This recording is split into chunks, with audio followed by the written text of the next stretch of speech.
ISIS అతి పెద్ద terrorist group ఒకప్పుడు. ISIS chief, present chief Abu ఖదీజాని మట్టు పెట్టేశారు. ఈ దిశగా ఇరాకీ ప్రైమ్ మినిస్టర్ ఈరోజు ఒక అనౌన్స్మెంట్ చేశారు. ప్రపంచంలోనే ఒక భయంకరమైన టెర్రరిస్ట్ గ్రూప్ యొక్క చీఫ్ ఈరోజు చనిపోయారని. ఆయన్ని ఎయిర్ స్ట్రైక్ ద్వారా, ఒక ప్రిసైజ్ ఎయిర్ స్ట్రైక్ ద్వారా చంపేశారనమాట. మనందరికి తెలుసు, ఇస్లామిక్ స్టేట్ అనేది చాలా స్ట్రాంగెస్ట్ టెర్రరిస్ట్ గ్రూప్ ఒకప్పుడు.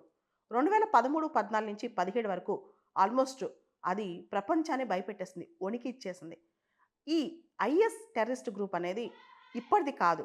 ముఖ్యంగా దీని మూలాలు అనేవి ఇరాకీ వార్లో, ఇరాకీ యుద్ధంలో స్టార్ట్ అయ్యాయి.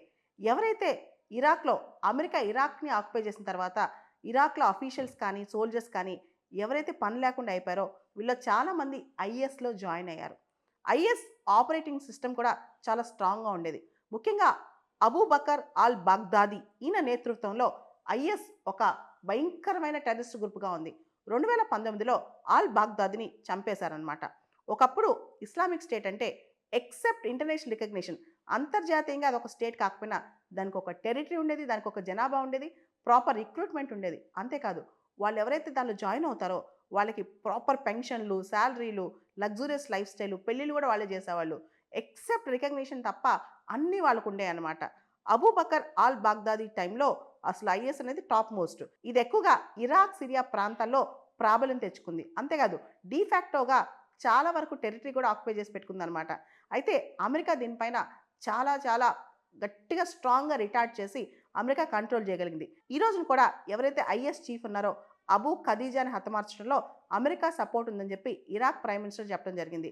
ఓవరాల్గా మనం అనుకుంటాం ఐఎస్ బాగా ప్రాబల్యం తగ్గిపోయింది అని చెప్పి, కానీ ఇస్లామిక్ స్టేట్ స్లీపర్ సెల్స్ అనేవి చాలా ఎక్కువగా ఆపరేట్ చేస్తున్నాయి అన్నమాట. కేవలం 2024 ఫస్ట్ హాఫ్, మొదటి హాఫ్లోనే దాదాపు 153 అటాక్స్ చేసిందంట ఇస్లామిక్ స్టేట్. ఇదంతా చూస్తుంటే ఇస్లామిక్ స్టేట్ మళ్ళా తిరిగి పెరిగి పెద్దదవుతుందా, ఇలాంటి ఆలోచన వస్తుందన్నమాట. అసలు ఇస్లామిక్ స్టేట్ని ఎవరు సృష్టించారు, దాని వెనకాల ప్రత్యక్షంగానో పరోక్షంగానో ఎవరి హస్తమన్నా ఉందా అంటే ఖచ్చితంగా ఇస్లామిక్ స్టేట్ అనేది ఇంత ప్రాబల్యం రావడానికి, ఐఎస్ టెర్రరిస్ట్ గ్రూప్ ఇంత స్ట్రాంగ్ అవడానికి, వాళ్ళకి వెపన్స్ కానీ, వాళ్ళకి అంత శక్తియుక్తులు కానీ రావడానికి అమెరికా ఇండైరెక్ట్ సపోర్ట్ ఉందనే చెప్పాలి. ఎలా? అసలు ఇస్లామిక్ స్టేట్ అనేది ఫ్రాంకెన్స్టీన్స్ మాన్స్టర్ అనమాట. ఫ్రాంకెన్స్టీన్స్ మాన్స్టర్ అంటే ఏంటంటే, ఒక ఫ్రాంకెన్స్టీన్ ఒక పెద్ద గొప్ప వ్యక్తి, సైంటిస్టు ఒక దయ్యాన్ని సృష్టిస్తాడు, మాన్స్టర్ని. తర్వాత మాన్స్టర్కి అన్ని పనులు చెప్పి చేయించుకుంటాడు. పనంతా అయిపోయిన తర్వాత మాన్స్టర్ టైం అంతా అయిపోయిన తర్వాత, పనంతా అయిపోయిన తర్వాత ఖాళీగా కూర్చుని నాకేం పని లేదు కదా, ఇప్పుడు నేనేం చేయాలి అని ఆలోచించి నన్ను సృష్టించిన మాస్టరే చంపేద్దాం అన్న దానిలోకి వెళ్ళిపోయింది అనమాట. అలా ఐఎస్ కూడా ఫ్రాంకెన్స్టీన్స్ మాన్స్టర్ అని చెప్పొచ్చు. అసలు Iraq weapons of mass destruction ఉందని చెప్పి సద్దాం హుసేన్ని చంపేసి ఇరాక్ని అతలాకుతలం చేసింది అమెరికా. ఇరాక్లో ఉన్న క్లెర్జీ కానీ, స్ట్రాంగ్ పీపుల్ కానీ, ఇన్ఫ్లుయెన్షియల్ పీపుల్ కానీ, అక్కడ గవర్నమెంట్ అఫీషియల్స్ కానీ, ముఖ్యంగా ఇరాక్లో మిలిటరీ ఆఫీసర్స్ కానీ వీళ్ళందరూ కూడా పని లేకుండా అయిపోయారు. వీళ్ళందరూ కూడా తర్వాత ఐఎస్లో చాలామంది జారటం, ఐఎస్లో టాప్ రంగ్స్లో వర్క్ చేయడం జరిగిందనమాట. వీళ్ళందరూ కూడా ఇస్లామిక్ స్టేట్ సృష్టికర్తలు. ఇప్పుడు ఇరాక్ని అనకొట్టేసి, ఇరాక్ని అస్సలు డైల్యూట్ చేసేసి ఇస్లామిక్ స్టేట్ని పెంపొందించేలా చేసింది అమెరికా.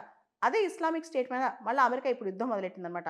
ఇదంతా చూస్తుంటే చాలా ఆల్ఖైదా ఏర్పడటానికి కానీ, ఆఫ్ఘనిస్తాన్లో తాలిబాన్ ప్రాబ్లం పెరగడానికి కానీ, అదేవిధంగా పాకిస్తాన్లో టెర్రరిజం పెరగడానికి కానీ, ఇస్లామిక్ స్టేట్ పెరగడానికి కానీ వీటన్నిటికి కారణం ఎవరు? అమెరికా కాదా?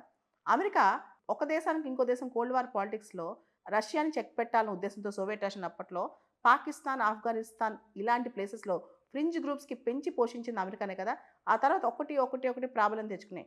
అదేవిధంగా అసలు ఏమీ weapons of mass destruction evidence కూడా దొరకలేదు. ఇరాక్లో సద్దాం హుసేన్ గుర్తిస్తుంది. అమెరికా ఇదంతా ఎందుకు చేసింది? మిడిల్ ఈస్ట్లో ఆయిల్ కోసం, ప్రాబల్యం కోసం. ఈ ప్రయత్నంలో అమెరికా మిడిల్ ఈస్ట్లో అనిశ్చితి తీసుకొచ్చింది. ఫైనల్గా మిడిల్ ఈస్ట్లో ఏం జరుగుతుందంటే అక్కడ టెర్రరిస్ట్ గ్రూపులు, యాంటీ సోషల్ ఎలిమెంట్స్ విపరీతంగా పెరిగిపోయాయి అనమాట. ఈ టైంలో మళ్ళీ అమెరికా అన్నిటికీ మిడిల్ ఈస్ట్లో టెర్రరిస్ట్ గ్రూప్లే కారణం అని చెప్పడం జరుగుతుంది. ఇదంతా అమెరికా తప్పిదం కాదా? ఒక్కసారి ప్రశ్నించుకుంటే పోలా. కాంపిటేటివ్ ఎగ్జామ్ సంబంధించి, ప్రత్యేకంగా సివిల్ సర్వీసెస్ ఎగ్జామ్ సంబంధించి ఏ ఆప్షన్ చూస్ చేసుకోవాలి, ప్రిపరేషన్ ఎప్పుడు స్టార్ట్ చేయాలి, ఏ బుక్స్ రిఫర్ చేయాలి, ఇలాంటి డౌట్స్ ఉంటే CSBIS అకాడమీని కాంటాక్ట్ అవ్వచ్చు. దీనికి సంబంధించి నా పర్సనల్ అపాయింట్మెంట్ ఈ వీడియో పైన డిస్ప్లే అవుతున్న కాంటాక్ట్ నెంబర్కి ఫోన్ చేసి తీసుకోవచ్చు.